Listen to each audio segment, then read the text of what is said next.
Hey there, my name is Kelly Dale and I'm owner of Off the Beaded Path in Forest City, North Carolina.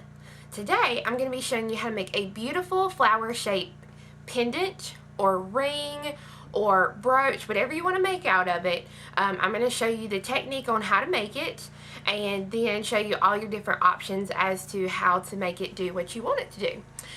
This is a pattern that I found on Fire Mountain Gems a couple of years ago and kind of brought it back out this year, and my customers have had a fit for it. Everybody has raved, especially since flowers are big for the spring and summer this year. So let's get our materials and I'll give you your list of what you need and we'll get started. So to make the flower shaped ring or pendant component, you will need a couple of materials. First, we'll be using illusion cord. Now, illusion cord is simply a clear monofilament, almost like a fishing line, but this illusion cord that I'm using today is made by the Beadsmith Company, and you can get this at most of your local bead stores. I'm also using a really good pair of sharp cutters. I'm going to be using 6 14mm hearts that have a top hole right in the center. You'll need 12 6mm bicones. Now for today's project, I'm going to use 2 colors. You will want to use one single color. The reason I'm going to use 2 colors is so when I get to the back of the piece, you'll be able to see where I've added my beads in. And you're also going to need a small amount of a size 11 seed bead. And it is a very small amount that you will need. So go ahead and get your materials together, and when you get them together, what you'll want to do is cut your piece of the illusion cord, I'd say about 12 to 14 inches. It's really, once you kind of learn how to do it, it's really easy and you'll kind of have a better understanding of what you need to do. So you may want to start out with a little bit more than what I've said. But on one thread, and you can put big eye needles on these if you want to. I don't find it a necessity because sometimes I have a hard time getting back through my size 11 seed beads if I do. So I just leave it off. But if you feel you need it, go ahead and put some big eye needles on each end. And what I've done is on one thread, I have threaded on 5 size 11 seed beads. And these are just regular seed beads. They're not delicas or anything.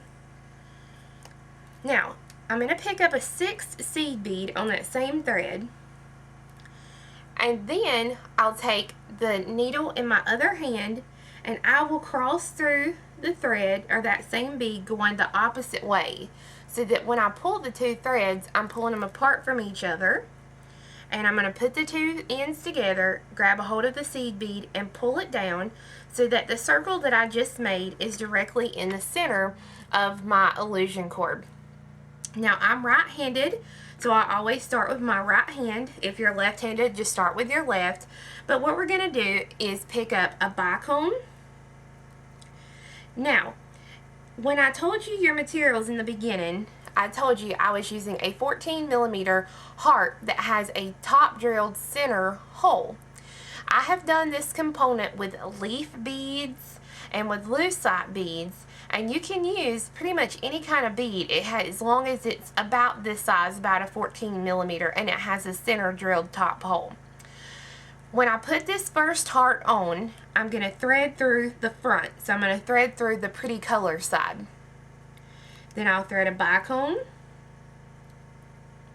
and another heart. And this time when I thread on the heart, I'm not going to go through the color side, I'm going to go through the full side, so the back of my heart. And then I'm going to thread on a bicone. So I'm going to have nothing right now. Let me thread them back on here real quick.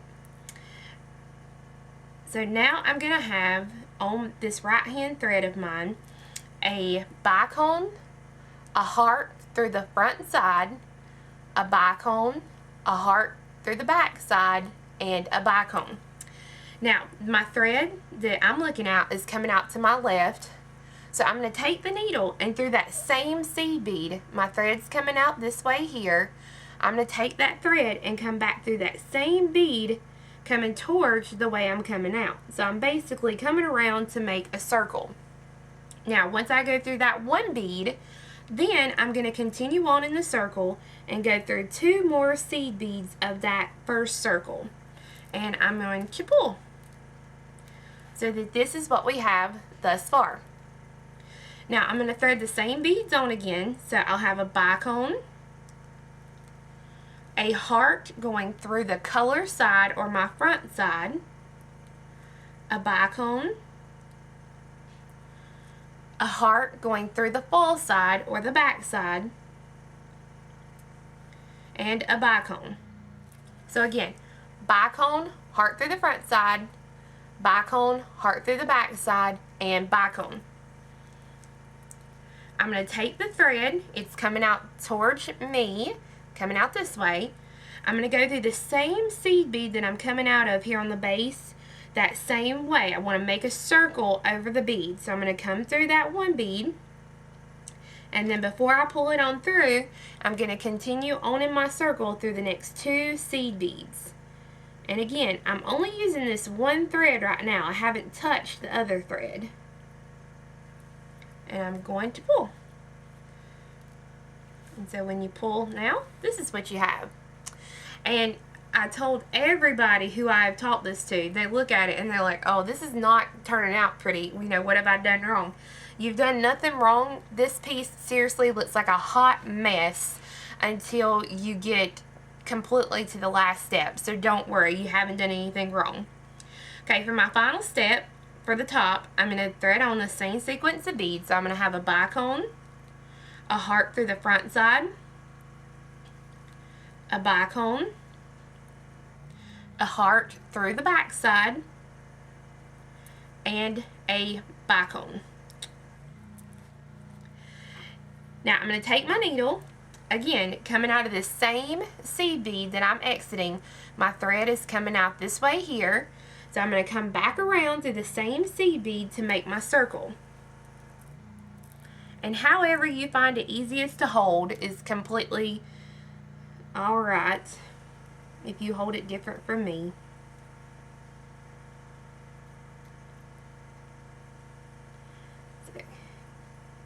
So get it through, and then before I pull it on through, I'm going to go through the next 2 seed beads in my circle. So I'll go through the last seed bead and then the very first seed bead that I started with. That should be the seed bead that my other needle is coming, or my other thread is coming out of. So essentially I've crossed back through that same seed bead again, so that when I pull, this is what I have. It looks like something you would have found on Star Trek Enterprise. Okay, threads are coming out opposite ways of this one seed bead here at the top. So now what I'm going to do is the thread that's coming out on my right hand side, I'm going to take this thread and I'm going to go through the bicone, the heart, and then this bicone on the back. Then once I have that through, I'll take the left hand thread and I'll come through this left bicone, left heart, and bicone on the back. Essentially my threads will be coming out opposite sides of this back bicone here. So right hand thread goes through the bicone,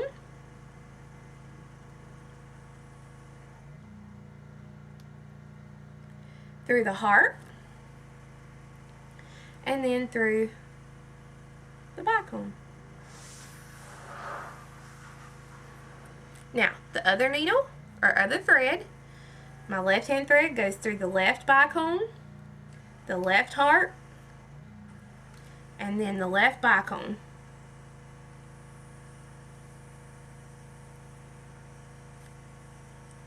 So now I'm coming out opposite sides of the bicone on the back side of my heart. So now I'm going to flip the heart over and I'm going to turn the color side down. So all my hearts, the color side or the front side will be facing the mat, and now my full side will be facing the outside. I'm going to take my longer thread, so in this case it's coming out towards my right hand side, and I'm going to pick up a bicone. You're almost to the end here. So I pick up a bicone, I'm coming out of this one here, so I'm going to take my thread and come right through that second bicone in the circle. Now when you pull, go ahead and pull it so that your hearts will start to line up. Same thread, picks up another bicone. This time I'm coming out of this one here. I'm going to come around to that next bicone and come right through it.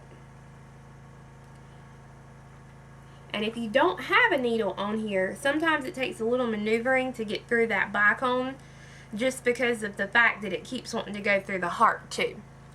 So last bicone, so I'm going to pick it up and I will take my needle and I will come through this very first bicone that I started with. My thread, my other thread, will be coming out of that same one.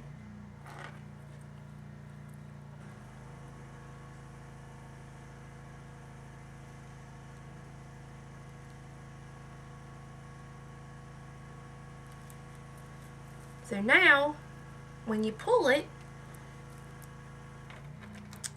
you have the back complete, and when you flip it over, the front is exactly like you want it. You have that beautiful heart shape now, or the beautiful flower shape, I'm sorry. Okay, now, your hearts lay automatically exactly like they should. I have one laying right on top of the other one as I go around my circle. If you use any kind of other bead, you will want to make sure that your beads lay on top of each other, because some of them aren't as wide as a heart would be, so you want to make sure it's going to lay the way it needs to. And I'm so happy this heart turned out beautiful, or the heart-shaped flower ring turned out beautiful. Now, we can make it into a ring because rings are so big this year. You can make it into a pendant. You can make it into pretty much whatever you want to. That's the fun part about this. Now, if I'm going to make a ring out of it, what I would do is, either way, I'm going to reinforce all those beads again one more time before I actually start doing anything else. So I'm just going to follow the thread the way they're coming out and just keep going right through all my beads. If you want to, if you're afraid that some of the insides of some of your crystals or beads may be a little sharp, I would go back through those beads again, so that way you won't have to worry about if there's sharp edges and it cuts your cord. Now when I get back to my next to the last bead, my thread is coming out next to each other. So I'm going to go ahead and tie those threads into a knot, so that way I won't have to worry about it coming apart or being loose while I'm trying to do everything else. And I normally put about 3 good double knots in there. That's the good thing about using the illusion cord. It holds its shape so good and it holds its knots good. You can use fire line. A lot of people like to use that. The only problem with the fire line, this one I have a nice stiff shape to it. If you use the fire line, you won't get as good a shape. So that's the only thing with using it. Now, I'll take my thread. I'm sorry, that loud noise. My husband is pressure washing our house today and our windows, so that's what you're hearing. But I'm going to start if I'm going to make a ring, I'm going to start by coming through one of the beads right next to my knot. So now I have a thread coming out on each side of the bicone. And I'll actually go ahead and start doing the ring band. So for my ring bands, what I like to do is pick up 3 seed beads on each piece of illusion and let those drop, and then on one piece I will pick up 2 seed beads, and then I will cross my needles opposite ways through those 2 seed beads, so that I get my little circle of seed beads, and I continue that step until I get the length of the band, and then I'll connect it to this bead here. Now if I'm going to make a pendant out of it, instead of adding just these few seed beads like I did here, I would make a loop big enough to hang off of whatever I want it to hang. Or if you want to make a brooch, I would simply make 2 small loops of beads, one here and one here, so that my pin back would have something to run through. So as you can see, this component can be used a lot of ways, and it's a really fun, quick piece that you can make. And I have made a ton of these this year for people for prom and for special occasions and people who just want something to go with their fabulous new spring wardrobe. So I hope you guys enjoyed this video. For more information or to buy a kit for this pin or brooch, check out offthebeadedpathbeadstore.com and be sure to become one of our friends on Facebook. www.facebook.com/offthebeadedpath. Hope you enjoyed this video and be sure and check back for our next one.